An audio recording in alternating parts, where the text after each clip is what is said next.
Good morning students. तो आज हम हिंदी ग्रामर के चैप्टर 14 विशेषण में आगे के भेद पढ़ेंगे, मतलब आगे के विशेषण के प्रकार पढ़ेंगे।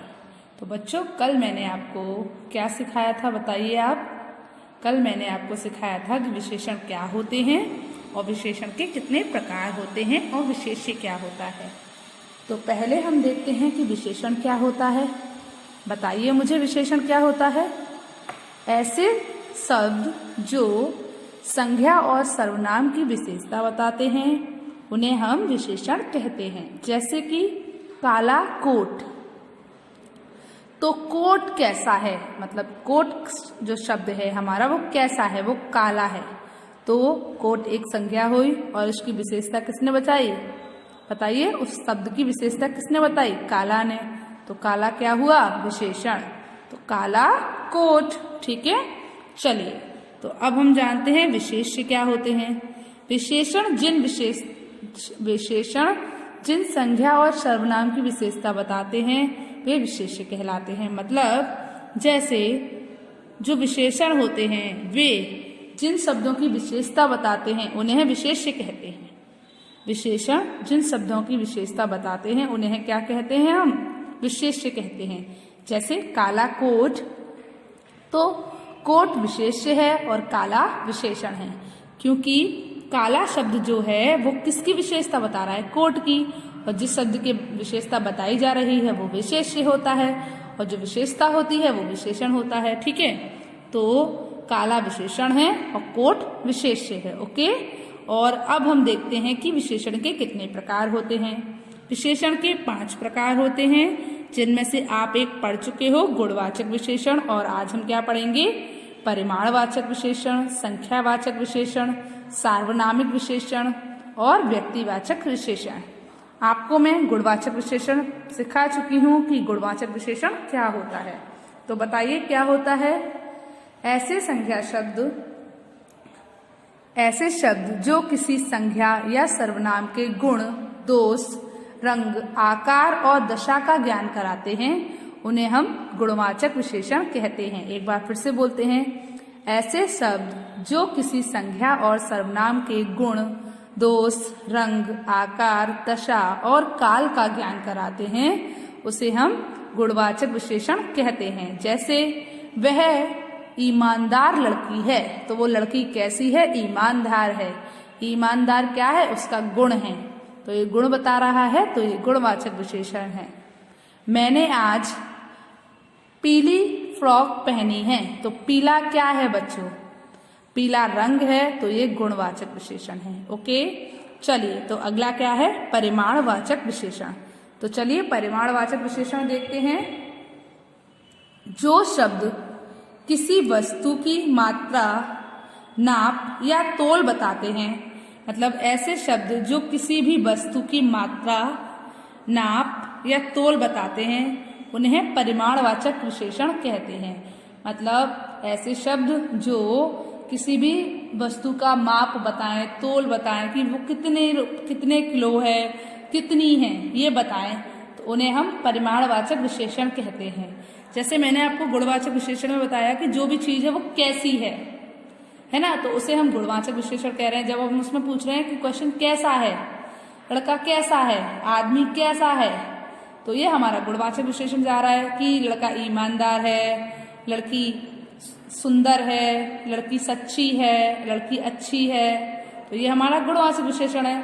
अब किसी भी वस्तु की मात्रा कितनी है, तौल कितनी है, 4 किलो, 5 किलो, ये क्या हो गए? 4, 5, ये सब क्या हो गए? परिमाणवाचक विशेषण हो गए। समझ आया? तो जो शब्द किसी वस्तु की मात्रा, नाप या तौल बताते हैं उन्हें परिमाणवाचक विशेषण कहते हैं। जैसे चलिए कुछ एग्जाम्पल देखते हैं। जैसे मुझे थोड़ा अचार दो, मुझे थोड़ा अचार दो। तो थोड़ा अचार मतलब हम अचार की क्या क्वांटिटी मांग रहे हैं ना, अचार थोड़ा सा दो या ज्यादा दो, तो अचार को आप क्या काउंट नहीं कर पा रहे हो ना, तो इसीलिए आप यहाँ थोड़ा बोल रहे हो। तो थोड़ा आप क्वांटिटी में ही तो दोगे, चाहे आप उसको 5 ग्राम दो, ठीक है, तो थोड़ा सा अचार दो, मुझे थोड़ा अचार दो, तो ये किस में जाएगा? परिमाणवाचक विशेषण में जाएगा। उसके बाद अगला देखिए, 3 लीटर दूध की कीमत क्या है, या 3 लीटर दूध की क्या कीमत है। तो यहाँ पर 3 लीटर दूध, जिसको आप क्या कर सकते हो, तोल सकते हो, माप सकते हो। ठीक है, माप तोल करके ही तो लोगे। तो 3 लीटर, ये क्या है बच्चों, परिमाणवाचक विशेषण है। किसकी विशेषता बता रहा है, दूध की। यहाँ पर किसकी विशेषता बता रहा है, अचार की। ठीक है, अगला देखिए, आज मेरी गाय ने कम पानी पिया। तो यहाँ पानी कितना पिया उसने, कम पिया। यहाँ कितना दूध लिया आपने, 3 लीटर दूध लिया। आपने कितना अचार लिया, थोड़ा अचार लिया। तो ये सब क्या है बच्चों, ये सब परिमाणवाचक विशेषण हैं। इन उदाहरणों में थोड़ा, 3 लीटर और कम परिमाणवाचक विशेषण हैं। अतः क्रमश अचार, दूध, पानी ये विशेष्य हैं।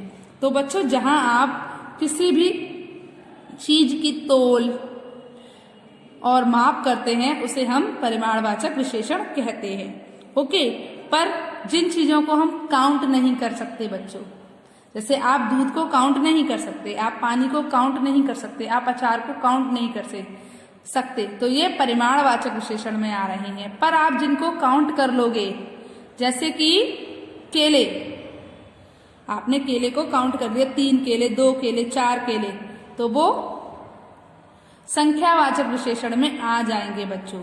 तो जिन चीजों को आप काउंट कर लोगे वो संख्यावाचक विशेषण में आ जाएंगी, और जिन चीजों को आप काउंट नहीं कर पाओगे वो परिमाणवाचक विशेषण में चली जाएंगी। ठीक है, जो कि हम आगे आपको दिखाएंगे। तो अब हमारा जो 3rd नंबर का विशेषण है वो कौन सा है, संख्यावाचक विशेषण। कौन सा विशेषण है बच्चों अब हमारा अगला, संख्यावाचक विशेषण।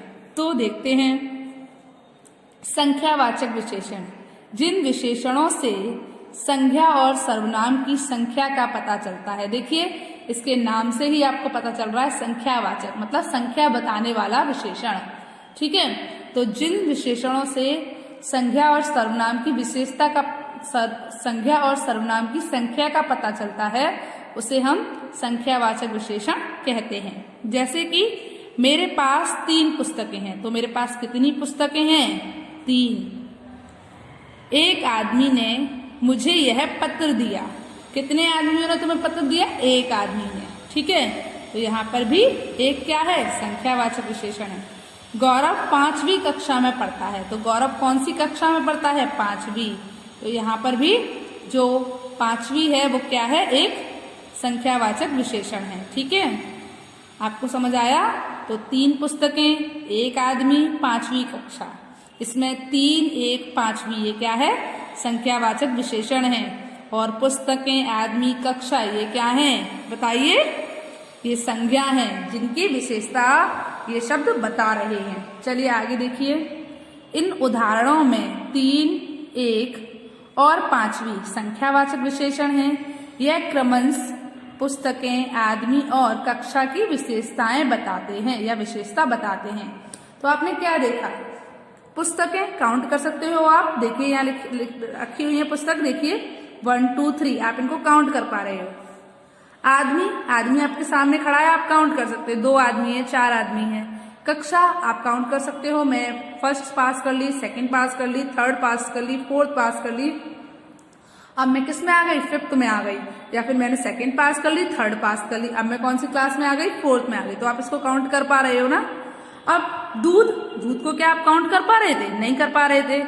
तो जिन शब्दों को आप काउंट कर पाएंगे, जिन संख्या शब्दों को आप काउंट कर पाएंगे वो संख्यावाचक विशेषण में आएंगे, और जिन संख्याओं को आप काउंट नहीं कर पाएंगे वो परिमाणवाचक विशेषण में आएंगे। चलिए तो अब हम आगे देखते हैं। कुछ शब्दों का प्रयोग परिमाणवाचक और संख्यावाचक दोनों विशेषणों के लिए किया जाता है या होता है। कुछ शब्दों का प्रयोग परिमाणवाचक और संख्यावाचक दोनों विशेषणों के लिए होता है, जैसे कुछ, बहुत, थोड़ा, कम आदि। ठीक है, आपको क्या समझ में आया। कुछ ऐसे शब्द होते हैं जिनका प्रयोग परिमाणवाचक विशेषण में भी होता है और संख्यावाचक विशेषण, दोनों विशेषणों में होता है। जैसे कि कुछ आदमी, तो यहाँ पर आप काउंट कर पा रहे हो, तो ये संख्यावाचक विशेषण हो गया। कुछ पानी, अब पानी को क्या आप काउंट कर पा रहे हो? तो ये परिमाणवाचक विशेषण हो गया, क्योंकि वहां आप क्या करोगे, पानी को तौलोगे, पानी कितने लीटर है, ठीक है। और यहाँ आप काउंट कर दोगे कि 1 2 3 4 4 आदमी है, तो क्या हो गया? तो ये कुछ ऐसा शब्द होता है, अगर आप उसे किसी काउंटेबल के साथ लगा दोगे, काउंटेबल नाउन के साथ, तो वो संख्यावाचक विशेषण बन जाएगा।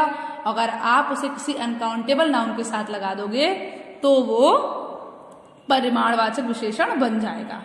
ऐसे ही बहुत, थोड़ा, कम आदि। चलिए कुछ उदाहरण देखते हैं। तो यहाँ पर एक तरफ आपको परिमाणवाचक विशेषण दिए हैं और दूसरी तरफ आपको संख्यावाचक विशेषण दिए हैं।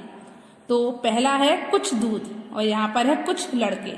अब देखिए, आप दूध को काउंट नहीं कर सकते हो, आप लड़कों को काउंट कर सकते हो। तो यहाँ पर क्या करोगे, दूध को तौलोगे, तो वो परिमाणवाचक विशेषण हो गया। और लड़कों को आप गिनोगे तो वो संख्यावाचक विशेषण हो गया, क्योंकि संख्या गिनी जाती है और जो भी अनकाउंटेबल नाउन होती है उनको तौला जाता है, मापा जाता है। अगला है बहुत समय। बहुत समय, मेरे पास बहुत सारा समय है, चिंता मत करो। तो आप समय को ऐसे तो नहीं गिन सकते, 1 समय 2 समय 3 समय नहीं गिन सकते ना। आप उसको देख सकते हो, फील कर सकते हो कितने समय की बात हो रही है, ठीक है, आप समझ सकते हो, पर आप उसको काउंट नहीं कर सकते। तो बहुत समय परिमाणवाचक विशेषण में जाएगा।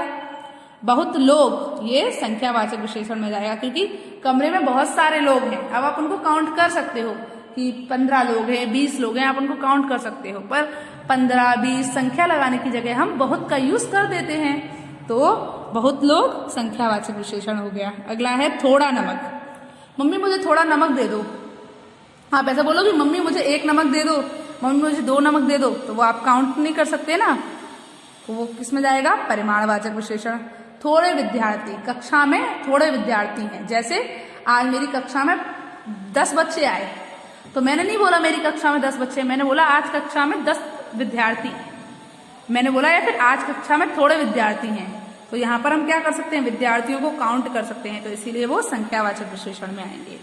ओके, उसके बाद कम धैर्य, तो ये कहाँ गया, परिमाणवाचक विशेषण में। कम लड़कियां, तो ये कहाँ गया बच्चों, संख्यावाचक विशेषण में। तो बच्चों आज हमने क्या पढ़ा, आज हमने संख्यावाचक विशेषण और परिमाणवाचक विशेषण समझा कि संख्यावाचक विशेषण क्या होता है और परिमाणवाचक विशेषण क्या होता है। आपको समझ आया?